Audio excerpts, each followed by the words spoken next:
ಬಾಸುರಿ ಅಂತಂದ. ಏನು ಆಗಿದ್ಯಾ ನೀನು?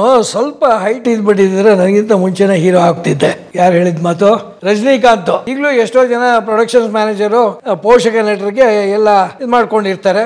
ಅವ್ರಿಗೆ ಬಂದಿದ್ದ ರೆಮ್ಯುನರೇಷನ್ ಅಲ್ಲಿ ಜಾಸ್ತಿ ಹೇಳಿ ಅಥವಾ ಇದು ಮಾಡಿ ಅಡ್ಜಸ್ಟ್ಮೆಂಟ್ ಇರುತ್ತೆ. ಅಣ್ಣ ಸಂಜಯ್ ಸೂರ್ಯ ಫೋನ್ చేస్తున్నారు. ಏಯ್ ಲೇದು ಒಂದು ಚಪ್ರ.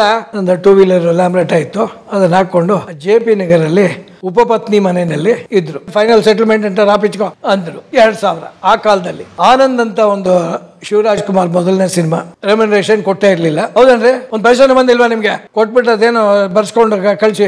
ಈ ತರ ಕಲಾವಿದರುಗಳಿಗೆ ಘಟನೆಗಳು ಎಷ್ಟೋ ಸತಿ ನಡೆಯುತ್ತೆ. ಹುಡುಗಿಗೆ ಒಳ್ಳೆ ಆಸ್ತಿ ಇದೆ, ಆಮೇಲೆ ಬೆಂಗಳೂರಿನಲ್ಲಿ ಒಳ್ಳೆ ಗೌರ್ಮೆಂಟ್ ಕೆಲಸ ಕೊಡಿಸ್ತಾರೆ, ಅದೇನೋ 1000 ಸುಳ್ಳು ಹೇಳೋದು ಮದುವೆ. ಆಮೇಲೆ ಹಾಗೆ ನಾನು ಸ್ವಲ್ಪ ನನ್ನ ಹೆಂಡತಿ ಎಣ್ಣೆ ಸೀಗೆಕಾಯಿ ತರ ಸ್ವಲ್ಪ ದಿವಸ ಕಾಲ ಕಳೆದ್ವಿ. ಸರ್ವಸ್ವವು ನನ್ಗೆ ಅವಳ. ಈಗ 100 ಜನ್ಮಕ್ಕೂ 100 ಜನ್ಮಕ್ಕೂ 100 ಜನ್ಮಕ್ಕೂ. ರಂಗಭೂಮಿಯಲ್ಲಿ ಇನ್ನೊಂದು ನನ್ನ ಮೈಲಿಗಲ್ಲಿದೆ. ಅತ್ಯುತ್ತಮ ನಟ ರಾಜ್ಕುಮಾರ್ ಪಾರಿತೋಷಕ ತಗೊಂಡೆ.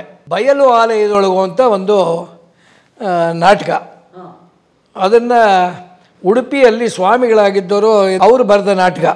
ಇದು ಅಸಂಗತ ನಾಟಕ, ಅರ್ಥ ಆಗಲ್ಲ. ಅದರಲ್ಲಿ ಒಂದು ಪಾತ್ರ ವಿಶೇಷವಾದದ್ದು ಏನಪ್ಪ ಅಂದರೆ ಹಿಜಡಾ ಕ್ಯಾರೆಕ್ಟರ್.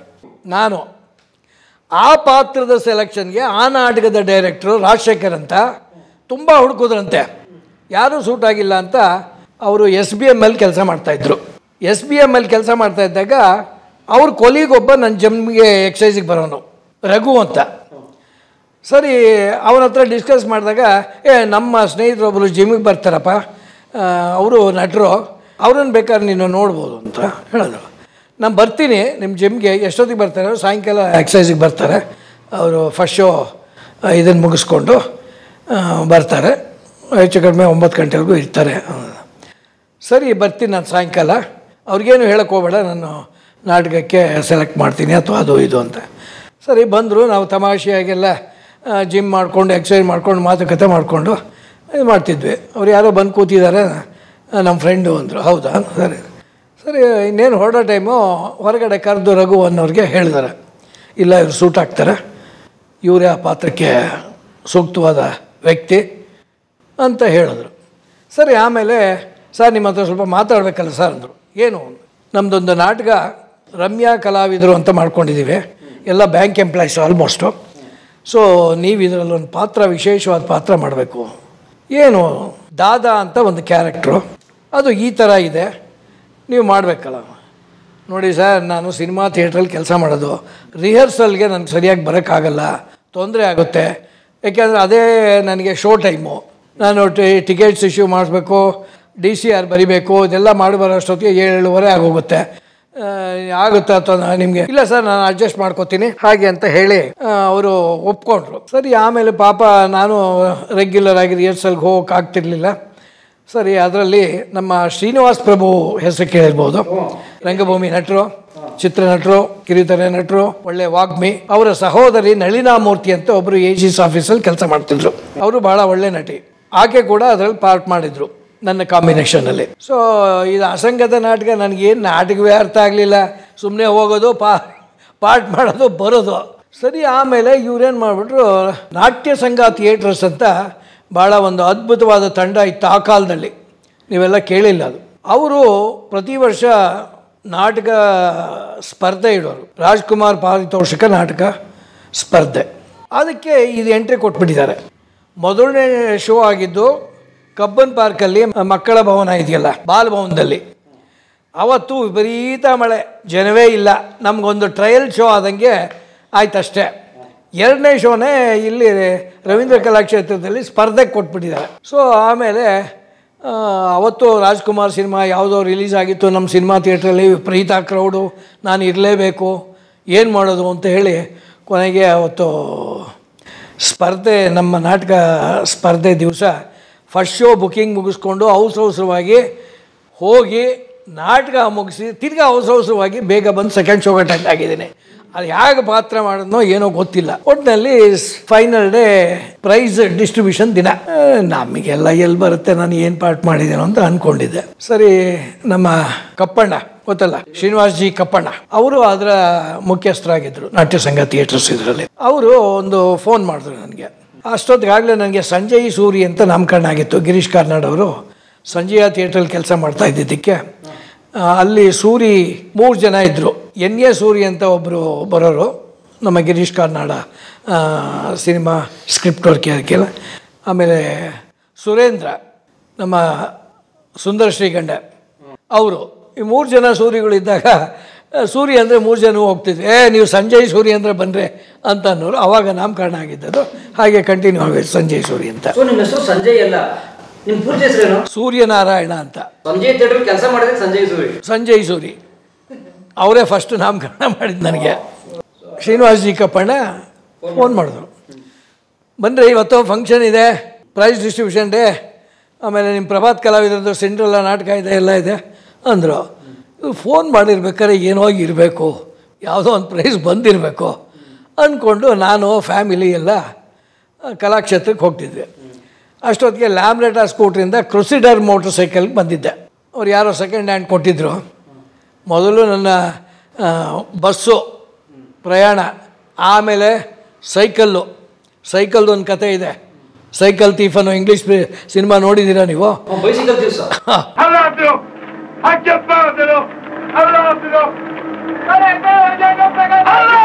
ಆ ಥರದ್ದೊಂದು ನನ್ನ ಸೈಕಲ್ ಕಥೆನೂ ಒಂದಿದೆ, ಹೇಳ್ತೀನಿ. ನಾನು ಕದ್ದಿದ್ದಲ್ಲ, ಅಪರಾಧ ನನ್ನ ಮೇಲೆ ಬಂದ್ಬಿಟ್ಟಿತ್ತು. ಏನಾಯಿತು ಅಂದರೆ ಅದು ಮಧ್ಯಾಹ್ನ ಡಿಬೇಟ್ ಮಾಡಿ ಹೇಳ್ಬಿಡ್ತೀನಿ. ಸಂಜಯ ಸಿನಿಮಾ ಥಿಯೇಟ್ರಲ್ಲಿದ್ದಾಗ ನಮ್ಮ ಥಿಯೇಟ್ರಲ್ಲಿ ಆನಂದರಾವ್ ಜಿ ಮೋರೆ ಅಂತ ಒಬ್ಬ ಮ್ಯಾನೇಜರ್ ಇದ್ದ, ಮೀಸೆ. ಅವನು ಅನೇಕ ಸಿನಿಮಾಗಳಲ್ಲಿ ಪಾರ್ಟ್ಗೇಟ್ ಮಾಡ್ತಿದ್ದ. ಅವನು ಆ ಕಾಲದಲ್ಲೇ ಬಾಡಿ ಬಿಲ್ಡ್ರು. ಅವ್ರ ತಂದೆ ಗೋಪಾಲರಾವ್ ಅಂತ ಡಾಕ್ಟ್ರು. ಅವ್ರು ಇಬ್ಬರು ಗಂಡು ಮಕ್ಕಳು, ಅದರಲ್ಲಿ ಇವರೊಬ್ಬರು. ಇವರು ಮೊದಲಿಂದಲೂ ಸ್ವಲ್ಪ ಪರೋಡಿ ಅದು ಇದು. ಆಮೇಲೆ ಸಿನಿಮಾ ಥಿಯೇಟ್ರಲ್ಲಿ ಮ್ಯಾನೇಜರ್ ಆಗಿದ್ದರು. ಮೊದಲು ಕಪಾಲಿನಲ್ಲಿದ್ದರು, ಆಮೇಲೆ ನಮ್ಮ ಥಿಯೇಟ್ರ್ ಓಪನ್ ಆದಮೇಲೆ ನಮ್ಮ ಥಿಯೇಟ್ರಿಗೆ ಜಂಪ್ ಆದರು. ಅಲ್ಲಿ ಆ ಮನುಷ್ಯನ ಕ್ಯಾರೆಕ್ಟರ್ ಹೇಗೆ ಅಂತಂದರೆ ಮಹಾನ್ ದಗಾಕೋರ. ನಾವು ಕೌಂಟ್ರಲ್ಲಿ ಕಲೆಕ್ಟ್ ಮಾಡಿದ ದುಡ್ಡನ್ನು ಎಲ್ಲ ಕ್ಯಾಶು ಡಿನಾಮಿನೇಷನ್ ಹಾಕಿ ಅವ್ರ ಮುಂದೆ ಇಟ್ಟು ಕ್ಯಾಶ ಹ್ಯಾಂಡ್ ಓವರ್ ಮಾಡಬೇಕಾಗಿತ್ತು ಶೋ ಮುಗಿದ ತಕ್ಷಣ. ಮಾಡ್ತಾ ಇದ್ದಾಗ ಈಗ ನಮಗೆ ಅದೇನೋ ಸ್ವಲ್ಪ ನವೆ ಆಯಿತು. ಈಗ ಹಿಂಗೆ ಅಂದ್ಕೊಳ್ಳೋ ಅಷ್ಟೊತ್ತಿಗೆ ಒಂದು ನೋಟ್ನ ಎಳ್ಕೊಂಬಿಡೋದು ಡ್ರಾಗೆ. ಆಮೇಲೆ ಏನು ರೀ ಕಡಿಮೆ ಇದೆಯಲ್ರಿ 100 ರೂಪಾಯಿ ನೋಟು? ನಾವು ಜೋಬು ಹೋಗಿ ಎಲ್ಲ ಹುಡ್ಕೋದು. ಇಲ್ಲ ಸರ್ ಸರಿಯಾಗಿತ್ತಲ್ಲ ಡಿನಾಮಿನೇಷನ್, ಎಲ್ಲರೂ ಇದೆ ನೋಡ್ರಿ ಅಂತ ಅಂದ್ಬಿಡೋದು. ಹಿಂಗಂತಲ್ಲ ಮನುಷ್ಯ, ಆ ಥರ ಕ್ಯಾರೆಕ್ಟ್ರು ಅವನು. ಒಂದು ದಿವಸ ಹಿಡಿದ್ಬಿಟ್ಟೆ. ಸರ್ ಏನು ಸರ್ ಎಳಿತಾ ಇದ್ದೀರಾ? ಓ ಸಾರಿ ಅದೆಲ್ಲ ಬಿದ್ದೋಯ್ತು ಅಂತ. ನಾವು ಈ ಥರ ಮನುಷ್ಯ ನನ್ನೊಬ್ಬನಿಗೆಲ್ಲ ಎಲ್ಲರಿಗೂ ಮಾಡಿ ಹೀಗೆ ಮಾಡ್ತಿದ್ದ. ಅವನೇನು ಮಾಡೋನು ಅಂದರೆ ಈ ರಾಜ್ಕುಮಾರ್ ಸಿನಿಮಾಗಳು ಬಂದಾಗ ಈ ಬೈಸ್ಕಲ್ಗಳು ಎಷ್ಟೋ ಜನ ಮರ್ತೋಗ್ಬಿಡೋದ್ರಿ. ರಾಜ್ಕುಮಾರ್ ಸಿನಿಮಾ ನೋಡ್ಬಿಟ್ಟು ಹಂಗೆ ಮನೆಗೆ ಹೊರಟೋಗೋರು. ಆ ಸೈಕಲ್ನೆಲ್ಲ ಒಂದು ಪಂಪ್ ಹೌಸ್ ಅಂತ ಇತ್ತು, ಅದರಲ್ಲಿ ತುಂಬಿಟ್ಟಿರೋದು. ಸ್ವಲ್ಪ ದಿವಸ ಆದಮೇಲೆ ಒಂದೊಂದೇ ಮಾರಿಸೋದು, ಆ ದುಡ್ಡಲ್ಲಿ ಇವರು ಎಣ್ಣೆ ಹಾಕೋದು, ಮಾಂಸ ತಿನ್ನೋದು, ಇದೆಲ್ಲ ಮಾಡೋರು. ಇವ್ರಿಗೆ ಯಾವ ಸೈಕಲ್ಲು ಸಿಕ್ಕಲಿಲ್ಲ. ಒಂದು ಸತಿ ನನ್ನ ಸೈಕಲ್ಲು ನಿಲ್ಲಿಸಿದ್ದನ್ನು ಕದ್ಬಿಟ್ಟಿದ್ದಾರೆ. ನಂದೇ. ಅವ್ನು ನಂದು ಅಂತ ಗೊತ್ತಿಲ್ಲ, ಒಟ್ಟಿನಲ್ಲಿ ಅದು ಚಟವೋ ಏನು ಕಥೆಯೋ, ಒಟ್ಟಿನಲ್ಲಿ ಯಾರ್ದಾದ್ರೇನು ಅಂತ ಕದ್ದು ಮಾರಿಸ್ಬಿಟ್ಟಿದ್ದಾರೆ. ನಾನು ಅವಾಗೇನು ಅಂತಂದರೆ ಈ ಡ್ರೈವಿಂಗ್ ಕಲಿಬೇಕಲ್ಲ, ಕಾರ್ ಡ್ರೈವಿಂಗು ಇದೆಲ್ಲ. ಶೋಗೆ ಒಬ್ಬೊಬ್ಬರು ನಮ್ಮ ಸ್ನೇಹಿತರುಗಳು ಬರೋರು, ಅವರು ಟಿಕೆಟ್ ಕೊಟ್ಬಿಡೋದು. ಅವ್ರ ಸ್ಕೂಟ್ರೋ ಕಾರೋ ಬೈಕೋ ಕೀ ಇಸ್ಕೊಳ್ಳೋದು, ಓಡಿಸ್ಕೊಂಡು ಅಲ್ಲಿ ಇಲ್ಲೆಲ್ಲ ನಮ್ಮ ನೆಂಟರಿಸ್ಟ್ರ ಮನೆಗೆಲ್ಲ ಹೋಗಿ ನಮ್ಮ ಇದನ್ನು ತೋರಿಸ್ಕೊಂಡು ಶೋ ಮುಗಿಯೋಷ್ಟೊತ್ತಿಗೆ ಕರೆಕ್ಟಾಗಿ ತಂದು ನಿಲ್ಲಿಸೋದು. ಇದು ನಮ್ಮ ಮ್ಯಾನೇಜರೇ ತೋರಿಸ್ಕೊಟ್ಟಿದ್ದು. ಅವನು ಸೈಕಲ್ ಸ್ಟ್ಯಾಂಡಲ್ಲಿರೋನು ಅಡ್ಜಸ್ಟ್ ಮಾಡ್ಕೊಂಬಿಟ್ಟು ಅವನೇನು ಮಾಡೋನು, ಅವನು ಅದೇ ಥರ ಹೇಳ್ದೆ ಕೇಳ್ದೆ ಲಾಕ್ ಆಗದೆ ಇರೋ ಗಾಡಿಗಳನ್ನ ಅಥವಾ ಡೂಪ್ಲಿಕೇಟ್ ಕೀ ಹಾಕ್ಬಿಟ್ಟು ಅವನು ಎತ್ಕೊಂಡವನು. ನಾನು ಆ ಥರ ಮಾಡ್ತಿರ್ಲಿಲ್ಲ, ಬಟ್ ನಾನು ಈ ಥರ ಸ್ನೇಹಿತರುಗಳು ತೊಗೊಂಡೋಗ್ತಿದ್ದೆ. ಸೊ ಈ ಥರ ಮಾಡಿ ಕಾರ್ ಡ್ರೈವಿಂಗು ಇವೆಲ್ಲ ಕಲ್ತಿದ್ದು. ಸೊ ಅದ್ಭುತ. ಆಗ ನನ್ನ ಸೈಕಲ್ಲು ಮಾರಿಸ್ಬಿಟ್ಟಿದ್ದೆ. ನಾನು ಬೆಳಗ್ಗೆಯಿಂದ ಅದು ಇದು ವೆಹಿಕಲ್ಸ್ ಓಡಿಸ್ಕೊಂಡು ಇರ್ತಿದ್ದೆ. ನಮ್ಮ ಯಜಮಾನ ಕೂಡ ಸರ್ಪ್ರೈಸು, ನಾನೇ ಒಂದು ಕಾರ್ ಓಡಿಸ್ತೀನಿ, ಇವನೇನೇ ಒಂದೊಂದು ಶೋ ಒಂದೊಂದು ಕಾರ್ ಓಡಿಸ್ತಾರೆ. ಆಮೇಲೆ ನನ್ನ ಸೈಕಲ್ಲು ಸೆಕೆಂಡ್ ಶೋ ಆದಮೇಲೆ ಮನೆಗೆ ಹೋಗೋದಕ್ಕೆ ನೋಡ್ತೀನಿ, ಇಲ್ಲ ಏನಾಯಿತು ಅಂತ. ಆಮೇಲೆ ನನಗೆ ಡೌಟ್ ಬಂತು. ಚೆನ್ನಾಗಿ ಬೈದುಬಿಟ್ಟು ಯಾವನ್ ಕದ್ದಿದ್ದೀರಾ, ಬೆಳಗ್ಗೆ ತಂದು ಇಲ್ಲಿ ನಿಲ್ಲಿಸಿದ್ರೆ ಬಚಾವು, ಇಲ್ಲದೆ ಹೋದ್ರೆ ಇಲ್ಲ ಅಂತ. ಸರಿ, ಆಮೇಲೆ ಬೆಳಗ್ಗೆನೂ ಬಂದು ನೋಡಿದೆ, ಯಾರೂ ತಂದು ನಿಲ್ಲಿಸಿರಲಿಲ್ಲ. ಸರಿ, ನಾನೇನು ಮಾಡಿದೆ, ಪೊಲೀಸ್ ಕಂಪ್ಲೇಂಟ್ ಕೊಟ್ಟೆ. ಆಮೇಲೆ ಪೊಲೀಸ್ ಕಂಪ್ಲೇಂಟ್ ಕೊಟ್ಟು ಒಂದು 2 ದಿವಸಕ್ಕೆ ಸೈಕಲ್ ಸಿಗಾಕೊಂಡ್ಬಿಡ್ತು. ತಮಾಷೆ ಏನು ಅಂದರೆ, ಇದು ನನ್ನ ಭಾಮೈದ, ನನ್ನ ಹೆಂಡತಿ ಅಣ್ಣ. ನನಗೆ ಮದುವೆ ಆದಾಗ ಈ ಸೈಕಲ್ನ ಏನು ಓಡಾಡೋಕ್ಕಿಲ್ಲ ಅಂತ ಯಾವುದೋ ಒಂದು ಸೆಕೆಂಡ್ ಹ್ಯಾಂಡ್ ಹಳ್ಳಿಯಲ್ಲಿ ಸೈಕಲ್ ಶಾಪಲ್ಲಿ ಕೊಂಡ್ಕೊಂಡು ಬಂದು ನನಗೆ ಕೊಟ್ಟಿದ್ದ. ಸರಿ, ಅದನ್ನು ಓಡಿಸ್ಕೊಂಡಿದ್ದೆ. ವರದಕ್ಷಿಣೆ ಎಷ್ಟೋ ದಿವಸ ಆದಮೇಲೆ ಬಸ್ಸಲ್ಲಿ ಓಡಾಡ್ತೀನಿ, ನನಗೆ ಒಂದು ವೆಹಿಕಲ್ ಇಲ್ಲ, ಏನಿಲ್ಲ ಅಂತ ಈ ಸೈಕಲ್ ಕೊಟ್ಟಿದ್ದ. ಸರಿ, ಆಮೇಲೆ ಪೊಲೀಸ್ ಸ್ಟೇಷನಿಂದ ನಂಗೆ ಬುಲಾ ಬಂತು. ಅವರು ಸ್ಟೈಲೇ ಬದಲಾಗೋಗಿತ್ತು. ಮೊದಲು ಹುಡ್ಕೋಣ, ನೋಡೋಣ, ಮಾಡೋಣ ಅಂತಿದ್ದರು. ಬನ್ನಿರಿ ಮಿಸ್ಟರ್ ಸೂರಿ, ನಿಮ್ಮ ಸೈಕಲ್ ಸಿಕ್ಕಿದೆ ಅಂದರು. ಹೌದಾ ಸರ್, ಸಿಕ್ತಾ ಸರ್? ಭಾಳ ಸಂತೋಷ ಅಂದೆ. ಏನು ಸಂತೋಷ, ನಿಮಗೆಲ್ಲಿಂದ ಬಂತ ಸೈಕಲ್ಲು? ಸರ್, ನನ್ನ ಭಾಮೈದ ಕೊಟ್ಟಿದ್ದು ಸರ್ ಅದು. ಓಹೋ, ಅವನು ದೊಡ್ಡ ಕಳ್ಳನ ಇರಬೇಕು, ಕರೆಸೋ ಅವನ್ನ ಅಂದರು. ಇದು ಒಳ್ಳೆ ಆಚಾರ ಆಯ್ತಲ್ಲಪ್ಪ ಅಂದ್ಬಿಟ್ಟು ಅವರಿದ್ದಿದ್ದು ಚನ್ನಪಟ್ಟಣದಲ್ಲಿ. ಆಮೇಲೆ ಫೋನ್ ಮಾಡಿ, ಅವಾಗ ಫೋನು ಲ್ಯಾಂಡ್ಲೈನೇ, ಮೊಬೈಲ್ ಇಲ್ಲ, ಎಂಥದ್ದಿಲ್ಲ. ಆಮೇಲೆ ಅವ್ರ ಮನೆ ಹತ್ರ ಪೊಲೀಸ್ ಸ್ಟೇಷನ್ ಇತ್ತು. ಅಲ್ಲಿ ಅವರ ರಿಲೇಟಿವ್ ಒಬ್ಬರು ಯಾರೋ ಪೊಲೀಸ್ನವರಿದ್ದರು. ಆಮೇಲೆ ನನ್ನ ಹೆಂಡ್ತಿಗೆ ಹೇಳಿ ಅವ್ರ ನಂಬರ್ ಪೊಲೀಸ್ ಸ್ಟೇಷನ್ ಚನ್ನಪಟ್ಟಣ ತೊಗೊಂಡು ಅಲ್ಲಿಗೆ ಫೋನ್ ಮಾಡಿಸಿ ಅವ್ರನ್ನ ಕರೆಸಿ, ಈ ಥರ ಆಗೋಗ್ಬಿಟ್ಟಿದ್ಯಪ್ಪ, ನಿನಗೆಲ್ಲಿಂದ ಬಂತು ಸೈಕಲ್, ಅದು ನೀನೆಲ್ಲಿಂದ ತಂದೆ, ನಿನಗೆ ಯಾರು ಕೊಟ್ಟರು ಅಂದರೆ, ಅವನಿಗೆ ಈ ಥರ ಇಲ್ಲಿ ಒಬ್ಬ ಸೈಕಲ್ ಶಾಪ್ ಇಟ್ಕೊಂಡು ಅವನ ಹತ್ರ ರಸೀದಿ ಏನಾರು ತೊಗೊಂಡಿದ್ಯಾ? ಇಲ್ಲ, ತೊಗೊಂಡಿಲ್ಲ. ಅವನು ಕರ್ಕೊಂಡು ರಸೀದಿನ ತೊಗೊಂಡು ನೀನು ಇಮಿಡಿಯೇಟಾಗಿ ಬಾ, ನನ್ನ ಒಳಗಾಕ್ಬಿಡ್ತಾರೆ ಇಲ್ಲದೆ ಹೋದರೆ ಅಂತಂದೆ. ಆಮೇಲೆ ಕೊನೆಗೆ ಅದೆಲ್ಲ ಆಗೋಷ್ಟೊತ್ತಿಗೆ 4-5 ದಿವಸ ಆಯಿತು. ಸರಿ, ಅವನ ಸೈಕಲ್ ಶಾಪ್ನವ್ನು ಹಿಡ್ಕೊಂಡು ಕರ್ಕೊಂಡು ಸ್ಟೇಷನಿಗೆ ಬಂದರು. ಆಮೇಲೆ ಎಲ್ಲ ಥರೋ ಎನ್ಕ್ವೈರಿ ಆಯಿತು. ಅವನ ಸೈಕಲ್ ಶಾಪ್ನವನು ಈ ಸೈಕಲ್ ಶಾಪಿಂದ ಕೊಂಡ್ಕೊಂಡು ಹೋಗ್ತಾರೆ. ಈ ಸಿಟಿನಲ್ಲಿ ಹಳೇದಾಗ್ತಿದ್ದಂಗೆ ಸೈಕಲ್ಗಳನ್ನ ಯಾರು ಈ ಹಳ್ಳಿಗಳ ಕಡೆಯವ್ರಿಗೆ ಸೈಕಲ್ ಶಾಪ್ನವ್ರಿಗೆ ಮಾರಿಬಿಡ್ತಾರೆ ಹೋಲ್ಸೇಲಾಗಿ. ಅದರಲ್ಲಿ ಅದನ್ನು ಕೊಂಡ್ಕೊಂಡು ಹೋಗಿದ್ದನು ಅವನು. ಆಮೇಲೆ ಇವರಿಬ್ಬರು ಮಾತಾಡ್ಕೊಂಡು, ತುಮಾರ ಪಾಸ್ ಹಮೇं लेके गए था नहीं 10 ಸೈಕಲ್, ಓ ತುಮೇ लेके गए थे, ಅಚ್ಚಾ ಅಚ್ಚಾ ಅಚ್ಚಾ ಅಂತ ಅಂದ್ಬಿಟ್ಟ. ಸರಿ, ಅಲ್ಲಿಂದ ನಮ್ಮ ಭಾಮೈದ ರಸೀದಿ ತೊಗೊಂಡಿದ್ದ, ಈ ಥರ ಆಯಿತು ಅಂತ. ಕೊನೆಗೆ ಇದು ಯಾರು ನಿನಗೆ ಕೊಡೋಕ್ಕೆ ಬಂದಿದ್ದು? ಅವನು ಒಬ್ಬ ಗೇಟ್ ಕೀಪರ್ ಇದ್ದ, ಸಿಂಗ್ ಅಂತ. ಅವರಣ್ಣ ಇನ್ನೊಬ್ಬ ಸಿಂಗು ರಿಸರ್ವ್ ಪೊಲೀಸ್ ಕಾನ್ಸ್ಟೇಬಲು. ಅವನು ತೊಗೊಂಡೋಗಿ ಅವ್ರ ಅಣ್ಣನಿಗೆ ಕೊಟ್ಟಿದ್ದಾನೆ. ಅವ್ರ ಅಣ್ಣ ಆ ಸೈಕಲ್ ಶಾಪಿಗೆ ಮಾರಕ್ಕೆ ಹೋಗಿದ್ದಾನೆ. ಅಲ್ಲಿ ಅವನು ತಗಲಾಕೊಂಡಿದ್ದಾನೆ. ಆಮೇಲೆ ಇದೆಲ್ಲ ಮಾಡಿ ಕೊನೆಗೆ ಸಬ್ ಇನ್ಸ್ಪೆಕ್ಟ್ರ್ ನನ್ನ ಕಾಲು ಹಿಡ್ಕೊಳ್ಳೋ ಸಂದರ್ಭ ಬಂದ್ಬಿಡ್ತು. ಅವ್ನ ಕೆಲಸ ಹೋಗ್ಬಿಡುತ್ತೆ ಪಾಪ, ಕಾನ್ಸ್ಟೇಬಲ್ಲು, ಈ ಕೇಸ್ ವಾಪಸ್ ತೊಗೊಳ್ಳಿ ಅಂತ. ನನಗೆ ಅವಾಗ ಜೋರಾಗೋಯ್ತು. ಅದು ಹೆಂಗ್ರಿ, ನಾನು ಕಂಪ್ಲೇಂಟ್ ಕೊಟ್ಟಿದ್ದೀನಿ, ಇದನ್ನು ಪ್ರೊಸೀಡ್ ಮಾಡಲೇಬೇಕು, ಮಾಡಿ. ಇದರಲ್ಲಿ ಇನ್ಯಾರ್ಯಾರು ಇನ್ವಾಲ್ವ್ ಆಗಿದ್ದಾರೆ, ನಮ್ಮ ಮ್ಯಾನೇಜರು ಬರಬೇಕು, ಅವನು ಇನ್ವಾಲ್ವ್ ಆಗಿದ್ದಾನೆ ಅಂತ ಗೊತ್ತಾಯಿತು ನನಗೆ. ಎಲ್ಲ ಕರೆಸಿ ಅಂತಂದೆ. ಇಷ್ಟೊತ್ತಿಗಾಗಲೇ ನಮ್ಮ ಯಜಮಾನಿಗೆ ಬತ್ತಿ ಇಟ್ಬಿಟ್ಟಿದ್ದಾನೆ ಸರ್, ಅವನು ಕಳ್ಳ ಅಂತ ಅಂದ್ಬಿಟ್ಟು. ಆಮೇಲೆ ಹೋಗಿ ಹೇಳಿದೆ, ನೋಡಿ ಹಿಂಗೆ ಮಾಡಿದ್ದಾರೆ ಅಂತ. ಆಗ ಅವ್ರು ಕೂಲಾದರು. ಆಮೇಲೆ ಕಾಲಿಗೆ ಬೀಳಿಸಿ ನನಗೆ ಯಾರನ್ನ ಅವರಿಬ್ಬರನ್ನು ಕರ್ಕೊಂಬಂದು ಅಣ್ಣ ತಮ್ಮಂದನ್ನ ಸಿಂಗಳು. ಆಮೇಲೆ ಪಾಪ ಅವ್ನ ಕೆಲಸ ಹೋಗ್ಬಿಡುತ್ತೆ, ದಯವಿಟ್ಟು ವಿತ್ಡ್ರಾ ಮಾಡಬೇಡಿ, ಗೌರ್ಮೆಂಟ್ ಕೆಲಸ, ರಿಸರ್ವ್ ಪೊಲೀಸ್ ಕಾನ್ಸ್ಟೇಬಲ್. ಸರಿ, ನನಗೆ ಇದುವರೆಗೂ ಆಗಿರೋ ಖರ್ಚು ವೆಚ್ಚ ಎಲ್ಲ ಕೊಡಲಿ. ಅಷ್ಟೊತ್ತಿಗಾಗಲೇ ಪೊಲೀಸ್ನವ್ರು ನನ್ನ ಹತ್ರ ಲಂಚ ತೊಗೊಂಡ್ಬಿಟ್ಟಿದ್ರು, ಇಲ್ಲ ಅಂದರೆ ಒಳಗಾಕ್ಬಿಡ್ತೀವಿ ಅಂತ. ಸೊ ಕೊನೆಗೆ ಅದು ಅಲ್ಲಿಗೆ ಇತ್ಯರ್ಥ, ಹಾಳಾಗಿ ಹೋಗಲಿ ಅಂದ್ಬಿಟ್ಟು ಕಂಪ್ಲೇಂಟ್ ವಾಪಸ್ ತೊಗೊಂಡೆ. ಸೊ ಅಲ್ಲಿಗೆ ಸಾಲ್ವ್ ಆಯಿತು. ಇದು ನನ್ನ ಸೈಕಲ್ ಕತೆ. ಹೌದು ಹೌದು ಹೌದು ರೀ, 70ರ ದಶಕ ಸೈಕಲ್ಲು ಹಾಗೆ ಇತ್ತು. ಹೌದು ಹೌದು ಹೌದು. ಸೊ ಹಾಗಾಗಿ ಇದು ಒಂದು ಭಾಗ. ಆಮೇಲೆ ಕಪ್ಪಣ್ಣ ಫೋನ್ ಮಾಡಿದ್ರು, ಬನ್ನಿರಿ ಅಂತ. ಸರಿ, ಎಲ್ಲ ಪ್ರೈಸು ಡಿಸ್ಟ್ರಿಬ್ಯೂಟ್ ಆಗೋಯ್ತು. ಇನ್ನೇನು ನಮಗೆ ಯಾವುದು ಬಂದಿಲ್ಲ, ಸುಮ್ಮನೆ ಫಂಕ್ಷನ್ಗೆ ಕರೆದಿದ್ದಾನೆ ಅಂತ. ಏನು ರವೀಂದ್ರ ಕಲಾಕ್ಷೇತ್ರ ಫುಲ್ಲು, ಸುಮಾರು 60 ನಾಟಕಗಳು ಆ ಸ್ಪರ್ಧೆಗೆ ಬಂದಿದ್ದು.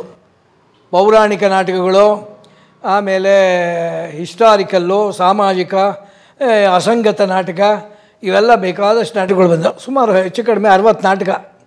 ಅದರಲ್ಲಿ ನನಗಿನ್ನು ಯಾವ್ದು ಬರುತ್ತೆ ನಾವು ಅಂತ ಅಂದ್ಬಿಟ್ಟು ನಮ್ಮ ನಾಟಕಕ್ಕೆ ಇದು ಅಸಂಗತ ನಾಟಕ ಯಾರಿಗೂ ಅರ್ಥವಾಗಲ್ಲ, ಏನೂ ಬಂದಿರಲ್ಲ ಅಂದ್ಬಿಟ್ಟು.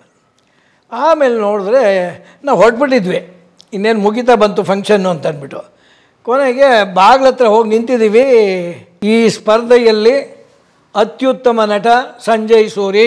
ನನಗೆ ಆಶ್ಚರ್ಯ ಆಗೋಯ್ತು, ಭಾಳ ಖುಷಿ ಆಯಿತು. ಆಮೇಲೆ ಹೋಗಿ ತೊಗೊಂಡೆ. ಶ್ರೀನಾಥು, ರಾಜ್ಕುಮಾರ್ ಅವತ್ತು ಬಂದಿರಲಿಲ್ಲ, ಸೊ ಇವರೆಲ್ಲ ಇದ್ದರು. ಭಾಳ ಅಪ್ರಿಸಿಯೇಷನ್ ಸಿಕ್ತು. ಅದೊಂದು ಮೈಲಿಗಲ್ಲು ಇನ್ಸಿಡೆಂಟು. ಸಿನಿಮಾಗಳು ಮಾಡ್ತಿದ್ರಿ ಹಂಗೆ? ಆಮೇಲೆ ಸಿನಿಮಾಗಳು ಮಾಡ್ತಿದ್ದೆ.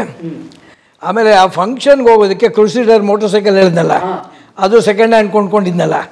ಹೋಗ್ಬೇಕಾದ್ರೆ ಬಸಪ್ಪ ಸರ್ಕಲ್ನಲ್ಲಿ ಅದು ಚಾರ್ಸಿ ಕಟ್ಟಾಗೋಯ್ತು. 3 ಜನ ಕೂತಿದ್ದೀವಿ, ನಾನು, ನನ್ನ ಹೆಂಡತಿ, 2 ಮಕ್ಕಳು, 3 + 1 4 ಕಟ್ಟಾಗೋಯ್ತು. ಮಧ್ಯ ಅವನು ಮೋಸ ಮಾಡಿಬಿಟ್ಟಿದ್ದಾನೆ. ನನಗೆ ಚಾರ್ಸಿ ಕಟ್ಟಾಗಿದ್ದನ್ನು ವೆಲ್ಡಿಂಗ್ ಮಾಡಿ ಕೊಟ್ಬಿಟ್ಟಿದ್ದಾನೆ. ಸರಿ, ಇನ್ನೇನು ಮಾಡೋದು, ಇದೇನು ಕತೆ ಇವತ್ತು ಅಂದ್ಕೊಂಡು ಅದನ್ನು ಅಲ್ಲೇ ಗುರ್ತಿರೋರು ಅಂಗಡಿಗೆ ತಳ್ಳಿಬಿಟ್ಟು ಒಂದು ಆಟೋ ರಿಕ್ಷಾ ಮಾಡ್ಕೊಂಡು ಹೋದೆ ಅಂತ ಇಟ್ಕೊಳ್ಳಿ ಆ ಫಂಕ್ಷನ್ಗೆ. ಸೊ ಈ ರೀತಿ ಅನೇಕ ಕ್ರೂಸಿಡರ್ ಮಾರಿಬಿಟ್ಟೆ, ಅದನ್ನು ಹಾಗೆ ವೆಲ್ಡ್ ಮಾಡಿಸಿ ಮಾರಿಬಿಟ್ಟೆ, ಇನ್ನೊಬ್ಬರಿಗೆ ತಳ್ಳಿಬಿಟ್ಟೆ.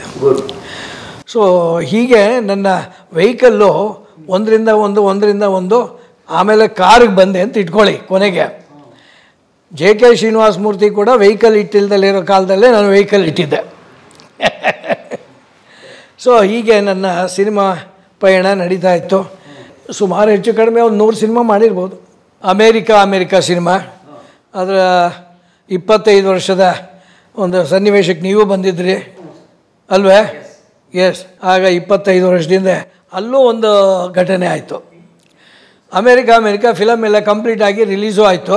ಏನು ರೀ, ಅವ್ರ ತಂದೆ ಅಷ್ಟು ಅಟ್ಯಾಚ್ಮೆಂಟ್ ಇರುತ್ತೆ ಮಗನ ಜೊತೆ, ಅವ್ರ ತಂದೆನ ಲಾಸ್ಟಲ್ಲಿ ತೋರಿಸಿಲ್ಲ ಹಾಗೆ ಅಂದ್ಬಿಟ್ಟು ಕಾಮೆಂಟ್ಸ್ ಬಂತಂತೆ. ಆಮೇಲೆ ನನಗೆ ತಿರ್ಗಾ ಕರೆಸ್ಬಿಟ್ಟು ಈ ನಾಗತಿಹಳ್ಳಿ ಚಂದ್ರಶೇಖರು ತಂದೆ ಸತ್ತಂತ ಒಂದು ದುಃಖ ಎಕ್ಸ್ಪ್ರೆಸ್ ಮಾಡಬೇಕು. ಅವ್ರು ಹೇಳ್ದಂಗೆ ನಾನು ಅಭಿನಯ ಮಾಡಿದೆ. ಅಯ್ಯೋ ನನ್ನ ಮಗ ಸತ್ತೋದ, ಹಾಗೆ ಹೀಗೆ ಇದು ಅದು ಅಂತ ಅಂದ್ಬಿಟ್ಟು ಲಾಸ್ಟ್ ಎಂಡಿಂಗಲ್ಲಿ ನನ್ನ ಸೀನ್ ಬಂತು. ಜನಕ್ಕೆ ಬೇಜಾರಾಗೋಯ್ತು. ಇಲ್ಲ ಸರ್, ಮೊದಲಿದ್ದಿದ್ದು ಎಂಡಿಂಗೇ ಸರಿ ಇತ್ತು. ಆ್ಯಶ್ನ ಬೂದಿನ ಅಮೇರಿಕಾಯಿಂದ ತರೋದು ಫ್ಲೈಟಲ್ಲಿ, ಅದು ಕರೆಕ್ಟಾಗಿತ್ತು. ತಿರ್ಗಾ ತಂದೆ ಗೋಳು ಅದೆಲ್ಲ ಸರಿ ಹೋಗಲ್ಲ ಅಂದ್ಬಿಟ್ಟು ತಿರ್ಗಾ ಕಟ್ ಮಾಡಿಸ್ಬಿಟ್ರು. ಶೂಟ್ ಮಾಡಿ ಆ್ಯಡ್ ಮಾಡಿದ್ರು, ತಿರ್ಗಾ ಕಟ್ ಮಾಡಿದ್ರು. ಹೀಗೆ ನತದೃಷ್ಟ ಕಲಾವಿದ ಅಂದರೆ ಎಷ್ಟೋ ಕಡೆ ನಮ್ಮ ಸನ್ನಿವೇಶಗಳನ್ನೇ ಎಡಿಟ್ ಮಾಡೋ ಅಂತ ಅಂದಿದೆ. ಇಲ್ಲಯ್ಯ, MS ಮುಗಿಸಿ ಅಲ್ಲೇ ಕೆಲ್ಸಕ್ಕೆ ಸೇರ್ಕೊಂಡಿದ್ದಾನೆ ಕಳ್ಳ. ಬರೀ 3 ವಾರದ ರಜೆ ಮೇಲೆ ಅಷ್ಟೇ ಬರ್ತಿರೋದು ಅವನಿಲ್ಲಿ. ಅಮೇರಿಕಾ ಸಿನಿಮಾದು ನಾಗತಿಹಳ್ಳಿ ಚಂದ್ರಶೇಖರು ಸೆಲೆಕ್ಟ್ ಮಾಡ್ಬೇಕಾಗಿ ಬಂತು. ನನ್ನ ಮಗನ ರೋಲ್ ಮಾಡಿದನು ಅಕ್ಷಯ್ ಆನಂದ್ ಅಂತ, ಬಾಂಬೆ ಅವನು. ಅದನ್ನ ಆಕ್ಚುಲಿ ನಮ್ಮ ಪ್ರಕಾಶ್ ರಾಜ್ ಮಾಡಬೇಕಾಗಿತ್ತು. ವಿಲ್ಲನ್ ರೋಲ್ ಯಾರು, ಪ್ರಕಾಶ್ ರೈ ಪಾತ್ರ ಮಾಡಬೇಕಾಗಿತ್ತು. ಆಗ ಅವರು ಸ್ವಲ್ಪ ಹಣಕಾಸಿನ ವ್ಯತ್ಯಾಸದಲ್ಲಿ ಇಲ್ಲ ನಾನು ಮಾಡೋದಿಲ್ಲ ಅಷ್ಟಕ್ಕೆಲ್ಲ ಅಂತ ಅಂದ್ಬಿಟ್ಟು ಅವರು ಆ ಟೈಮ್ನಲ್ಲಿ ಮದ್ರಾಸ್ಗೆ ಹೋಗಿದ್ದು. ಅಮೇರಿಕಾ ಶೂಟಿಂಗ್ 25 ವರ್ಷದ ಹಿಂದೆ ಕತೆ. ಆಮೇಲೆ ರಮೇಶ್ ಅರವಿಂದು ಅವ್ರ ಫ್ರೆಂಡು ಅಕ್ಷಯ್ ಆನಂದ್ ಅಂತ ಅವನ್ನ ಕರೆಸಿ ಮಾಡಿಸೋಣ ಅಂತಂದು ಆಯಿತು ಅಂತ ಅವನು ಕಡಿಮೆ ಇದಕ್ಕೆ ಒಪ್ಕೊಂಡು ಬಂದ. ಅವನಿಗೆ ತಂದೆ ಕ್ಯಾರೆಕ್ಟರ್ ಸೂಟ್ ಆಗುವಂಥದ್ದು ಯಾರಿದ್ದಾರೆ ಅಂತ ಹುಡುಕಿದ್ರು. ಸರಿಗೆ ನಾನು ಸೆಲೆಕ್ಟ್ ಆದೆ ಅದಕ್ಕೆ. ನಿಮ್ಮ ಸೀನ್ ಭಾಳ ಚೆನ್ನಾಗಿತ್ತು. ಅವ್ರು ನಿಮ್ಮ ಮಗ ಬಿಟ್ಟು ಹೋಗೋದು ತುಂಬ ಭಾವುಕರ ಆಗೋ ಸೀನ್ ಎಲ್ಲ ಇತ್ತು. ಶಿವರಾಮ್ ಜೊತೆ ಮಾತ್ರ ಅದು ನಡಿಬೇಕಾದ್ರೆ ಒಂದು ಘಟನೆ ಆಯಿತು ಗೊತ್ತು. ಅದೊಂದು ಘಟನೆ ಹೇಳ್ತೀನಿ. ಉಡುಪಿಯಲ್ಲಿ ಶೂಟಿಂಗ್ ಮುಗಿಸ್ಕೊಂಡು ರಾತ್ರಿ, ಆವಾಗಲೂ ಮೊಬೈಲ್ ಇಲ್ಲ, ಕಾರಲ್ಲಿ ನಾನು ಶಿವರಾಮು ಬೆಂಗಳೂರಿಗೆ ಬರ್ತಾಯಿದ್ದೀವಿ. ಬೆಂಗಳೂರಿನಲ್ಲಿ ಏನು ಕತೆ ಆಗಿದೆ ಅಂದರೆ ಅವ್ರ ಅಣ್ಣ ಅತ್ತಿಗೆ ಮರ್ಡ್ರು. ಶಿವರಾಮ್ ಅವ್ರ ಅಣ್ಣ ಅತ್ತಿಗೆದು ಮರ್ಡ್ರು ರಿಯಲ್ ಆಗಿ. ಅದು ಮೆಸೇಜ್ ಪಾಸ್ ಮಾಡೋದಕ್ಕೆ ಅವರು ಉಡುಪಿಗೆ ಫೋನ್ ಮಾಡಿದ್ದಾರೆ. ಅಷ್ಟೊತ್ತಿಗೆ ನಾವು ಉಡುಪಿ ಬಿಟ್ಬಿಟ್ಟಿದ್ವಿ ಬೆಳಗಿನ ಜಾವ. ಇದು ರಾತ್ರಿ ಆಗಿರೋ ಇನ್ಸಿಡೆಂಟು ಬೆಳಗ್ಗೆ ಅವ್ರ ಫ್ಯಾಮಿಲಿಯವ್ರಿಗೆ ಗೊತ್ತಾಗಿ ಅವರು ಉಡುಪಿಗೆ ಫೋನ್ ಮಾಡಿದಾಗ ಇಲ್ಲ ಅವರು ಬೆಳಗಿನ ಜಾವನೇ ಬಿಟ್ಬಿಟ್ಟಿದ್ದಾರೆ ಅಂತ ಹೇಳಿ ನಮಗೆ ಟ್ರಾವೆಲಿಂಗಲ್ಲಿ ಏನೂ ಗೊತ್ತಿಲ್ಲ ಈ ವಿಷಯ. ಆಮೇಲೆ ನಮ್ಮನೆ ಹತ್ರ ಬಂದು ನನ್ನನ್ನು ಡ್ರಾಪ್ ಮಾಡಿ ಅವರು ಮನೆಗೆ ಹೋಗಿದ್ದಾರೆ. ಸರಿ, ಮಾರನೇ ದಿವಸ ಬೆಳಗ್ಗೆ ಪೇಪರಲ್ಲಿ ಈ ಘಟನೆ ಬರ್ತಾಯಿದೆ.